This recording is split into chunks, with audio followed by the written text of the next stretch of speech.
शैतान दोनों दुश्मन हमें राह हक से हटाने के लिए दिन रात जद्दोजहद में हैं और हमारे खिलाफ मसाई जद्दोजहद और मेहनत कर रहे हैं। इनमें जो नफ्स है वो बड़ा दुश्मन है या शैतान बड़ा दुश्मन है? अमूमी तौर पे तो ये कहा जाता है कि शैतान ने हमें वरगला दिया, लेकिन शैतान जब खुद वरगलाया गया, शैतान जब शैतान बना तो उस वक्त कोई दूसरा शैतान तो नहीं था जिसने शैतान को वरगलाया। वो नफ्स था जो शैतान को भी शैतान बना। नफ्स ने अंदर से सर उठा के कहा था ना, आना खैर मिन हो, मैं बेहतर हूँ, और बाकायदा दलील खड़ी कर ली उसके नफ्स ने। खलकतनी मिन नारिन व खलकतहु मिन तीन, मुझे तूने आग से पैदा किया है, इसे तूने मिट्टी से पैदा किया। मिट्टी अफजल नहीं होती, मफजूल होती है, और आग उठती है ऊपर को जाती है, ये अफजल है। लिहाजा अफजल मफजूल को सजदा कैसे करे, मैं सजदा नहीं करूंगा। बाकायदा उसके नफ्स ने एक दलील तराशी। अल्लाह अगर चाहता उसकी दलील के बखी और धेड़ के रख देता, लेकिन अल्लाह ताला ने उसकी दलील का जवाब देने की बजाय कहा जा मेरे दरबार से निकल जा। उसने कहा मालिक मुझे मोहलत दे दे, कहा जा कयामत तक तुझे मोहलत। अल्लाह अकबर। तो अब शैतान को शैतान बनाने वाला नफ्स है जिसने अंदर से खड़े होकर कहा आना खैर मिन्हु, मैं बेहतर हूं। इस मैं ने शैतान का बेड़ा गर्क कर। अनानियत इसे कहते हैं, आना खैर मिन्हु, इससे अनानियत है, मैं बेहतर हूं। एक बुजुर्ग थे, उन्होंने सारी जिंदगी अपनी जुबान पे लफ्ज मैं नहीं आने दिया। वो फरमाते थे ये वो लफ्ज है जिसने शैतान का बेड़ा गर्क। तो वो इस मफहूम को अदा भी करना चाहते तो बअल्फाज दिगर कर। किसी ने सुना कि फलां शख्स है, उसकी जुबान पे कभी मैं का लफ्ज नहीं आया, तो उसने कहा लो उसकी जुबान पे ये लफ्ज क्यों नहीं आया, मैं जाता हूँ और उनकी जुबान पे ये लफ्ज आए ही आए। हर शख्स की अपनी तरजीहात होती है। एक मुहिम पे निकला कि उनकी जुबान पे लफ्ज मैं लेकर आना। गया, हजरत बैठे थे, हजरत एक मसला पूछते आया, बेटा पूछिए। आज शैतान को किस चीज ने बर्बाद किया था? हजरत अब तो बोलेंगे ना कि मैंने उसका बेड़ा गर्क किया था, तो कहूंगा जैसे भी जुबान पे लफ्ज तो आ ही गया। और शेख भी बड़े समझदार थे, समझ गए उसकी नीयत के खोट को कि ये क्यों आया है और ये मसला क्यों पूछ रहा। हर मसला तफहीम के लिए नहीं पूछा जाता, उसके मकासद और भी होते हैं, और अहलुल्लाह को अल्लाह ने वो बसीरत दी होती है जो साइल के अंदाज से समझते हैं कि इसके मकासद। तो कहा हजरत पूछने आया हूँ कि शैतान को किस चीज ने बर्बाद किया। हजरत फरमाने लगे नमाज का टाइम हो गया, अभी जमात खड़ी होने वाली है, नमाज के बाद इस पे बात कर। खैर नमाज हुई, सलाम फिरा, तो हजरत खुद फरमाने लगे किसी ने पूछा था कि शैतान को किस चीज ने बर्बाद किया, जवाब देना चाह रहा हूँ, किसने पूछा था? झट खड़ा हो गया मैंने। कहा बस इसी ने उसका बेड़ा गर्क कर दिया।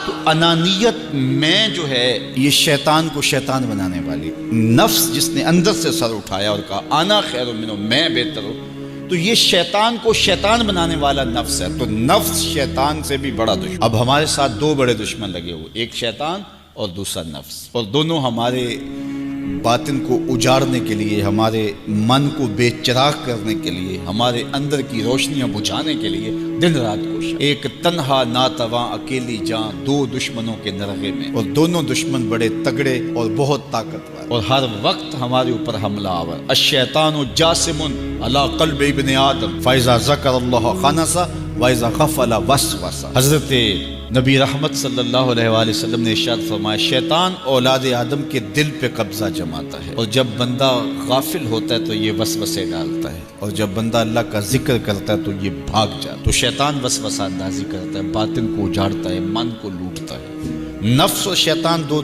बड़े दुश्मन थे जो हमें ज्यादा मुस्तकीम से बहकाने के लिए दिन रात कोशिश थे। अब अल्लाह का करम देखिए, इज़ा दखल रमदान सुलसिलतिश शयातीन, जब माह सियाम जलवा फिराज होता है तो शयातीन जकड़ दिए जाते हैं। जो ही माह सियाम शुरू होता है, चांद तुलू होता है, तो शयातीन जकड़ दिए जाते। पूरा महीना वो आजाद नहीं रहते, जकड़ दिए। सुलसिलतिश शयातीन, ये जो मस्जिदों के दरवाजे खुल गए, जहाँ 1.5 सफ होती थी वहाँ 5-5 सफ तरावियों में है, तो ये शैतान के बंद जाने की वजह से। लेकिन महंगाई का तूफान है, बदनिगाही है, बद तहजीबी है, झूठ है, दीगर उमूर बद भी जारी हैं, ये नफ्स के मौजूद होने की। नेकी का माहौल पैदा हुआ ये शैतान के बंद जाने की वजह, लेकिन हमारी बुराइयां बदस्तूर मौजूद हैं ये नफ्स के मौजूद होने की वजह से। अब हमारे लिए आसानी ये हो गई कि दो दुश्मन थे जिनका हमारे से मुकाबला था, एक नफ्स और दूसरा शैतान। हमारे लिए ये सहूलत हो गई कि हमारा एक दुश्मन बांध दिया गया। अब दुश्मन एक है जिससे हमने माह सियाम में, और वो दुश्मन कौन सा है? नफ्स। अब नफ्स का मुकाबला इतना आसान भी नहीं, ये बहुत ڈاڈا دشمن ہے، اندر کا دشمن ہے، گھر کا بھیدی ہے۔ باج فقیراں کسے نہیں ماریا، باہو ظالم چور اندر داہو۔ یہ بڑا سخت اور بڑا شدید قسم کا دشمن ہے۔ یہ اس کی چالیں بہت باریک، شیطان کی چالیں بھی بڑی باریک ہیں اور نفس کی چالیں اس سے بھی زیادہ باریک۔ اب کیسے مقابلہ کریں گے؟ شیطان بھی ہماری متاع عمل کو لوٹنا چاہتا ہے، حتیٰ کہ ہمارے ایمان کو برباد کرنے پر تلا ہوا ہے، اور نفس بھی چالیں چل رہا ہے، اور ہم اپنی زندگی لاؤبالی میں گزارتے چلے جا رہے ہیں۔ ہمیں پتہ ہی نہیں کہ ہم موت کے کتنا قریب ہو رہے ہیں، اور شیطان ہمارے اوپر، نفس ہمارے اوپر حملہ آور ہے، اور یہ چاہتے ہیں ٹھیک ہے یہ چلتا رہے، یہ رسمی زندگی گزارتا رہے، کوئی بات نہیں، اس کے اندر کو ہم لوٹ لیں۔ اور یہ دونوں دن رات لگے ہوئے۔ ماہ سیام آیا تو ہمارا ایک دشمن بند گیا، ہمیں تھوڑی سی سہولت مل گئی۔ اب ایک ہی دشمن باقی ہے جس سے مقابلہ کرنا باقی ہے، اور وہ ہے نفس۔ اب نفس سے مقابلہ کیسے ہوگا؟ تو کسی ایکسپرٹ سے پوچھیں کہ جناب نفس ہے، ہم کمزور ہیں، شیطان دشمن ہمارا بندہ ہوا ہے، 2 محاذ کھلے تھے تنہا جان کے لیے، ایک محاذ بند ہو گیا، اب ایک ہی محاذ ہے، مقابلہ کرنا ہے تو کیسے کرنا؟ اللہ اکبر۔ تو ہم اقبال کی بارگاہ میں عرض کیا کہ آپ بتائیے۔ وہ کہنے لگے میں آپ کو اپنے مرشد مولانا رومی کے پاس لے جاتا ہوں۔ رومی کے پاس اقبال لے کر کے گئے تو رومی نے کہا کہ میں آپ کو ایک اور شخص کا پتہ بتاتا ہوں، اور وہ اتنا کامل ہے اور اس شعبے میں اس قدر ایکسپرٹ ہے۔ اس نے کہا ہفت شہر عشق را اتار گشت، ما ہنوز اندر خمیں یک کوچام۔ عشق کے 7 شہر حضرت شیخ فرید الدین اتار گھوم چکے ہیں، اور ہم پہلے شہر کی پہلی گلی کے کونے میں کھڑے ہیں۔ یعنی اتنا بڑا شخص شیخ فرید الدین علیہ رحمہ، تو کہا وہ بتائیں گے تمہیں کہ نفس کا مقابلہ کیسے کرنا ہے۔ رومی کہتے ہیں کہ وہ میرے بھی استاد ہیں، رومی کہتے ہیں کہ وہ میرے بھی ہادی و مرشد ہیں۔ جس عشق کے شہر میں داخل ہوا ہوں اور ابھی کونے پہ کھڑا ہوں، اس طرح کے 7 شہر وہ گھوم کے بھی آئے۔ آؤ ان سے پوچھتے ہیں کہ جناب نفس قابو کیسے کریں؟ تو شیخ فرید الدین اتار نے کہا نفس نتواں کشت الا باسے چیز، بات گوئم یادگیرش اے عزیز۔ نفس نہیں مرتا، لیکن 3 اسلحے اگر آپ کے پاس ہوں تو یہ نفس ٹھہر بھی نہیں سکتا۔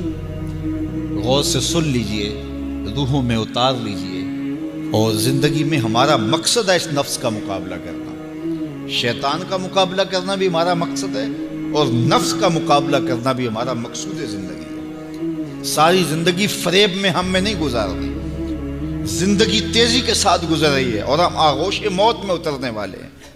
تو یہ ڈاڈے دشمن ہماری متاع عمل لوٹ رہے ہیں، ہمارے کیے ہوئے عمل کو عجب سے، تکبر سے، ریاکاری سے برباد کر دیتے ہیں۔ ہمیں پہلے عمل کی طرف جانے نہیں دیتے، پھر عمل کے اندر وسوسے ڈالتے ہیں، پھر عمل ہو جائے تو اس کو پھر برباد کرنے کی کوشش کرتے ہیں۔ کتنے ڈاڈے دشمن ہیں جن کے درگے میں ہم پھنسے ہوئے ہیں۔ تو پھر ہمیں کوئی بندہ مل گیا ہے جو بتا رہا ہے کہ جناب اس کا مقابلہ ایسے کریں گے، تو پھر آج کی سن لیں ہم اور غور کر لیں اور اپنے اندر اتریں۔ تو شیخ فرید الدین اتار ہمیں بتا رہے ہیں، تو سنیے وہ کیا کہہ رہے ہیں۔ نفس نتواں کشت الا باسے چیز، نفس نہیں مرتا، یہ بڑا ڈاڈا ہے، لیکن 3 اسلحے اگر آپ کے پاس ہوں تو یہ ٹھہر بھی نہیں سکتا۔ وہ 3 اسلحے کون سے؟ خنجر خاموشی و شمشیر جو، نیزائے تنہائی و ترک ہجو۔ ایک خاموشی کا خنجر، دوسرا بھوک کی تلوار، اور تیسرا تنہائی کا نیزہ۔ یہ 3 اسلحے تمہارے پاس ہوں تو پھر نفس ٹھہر بھی نہیں سکتا۔ خاموشی کے خنجر سے نفس پہ وار کیا جا سکتا ہے۔ میرے اور آپ کے آقا و مولا نے فرمایا من صامت نجا، جس نے خاموشی اختیار کی وہ نجات پا گیا۔ ہماری زندگی کے جتنے بھی برے اعمال ہیں ان میں سے سب سے زیادہ برے اعمال ہماری زبان کرتے ہیں۔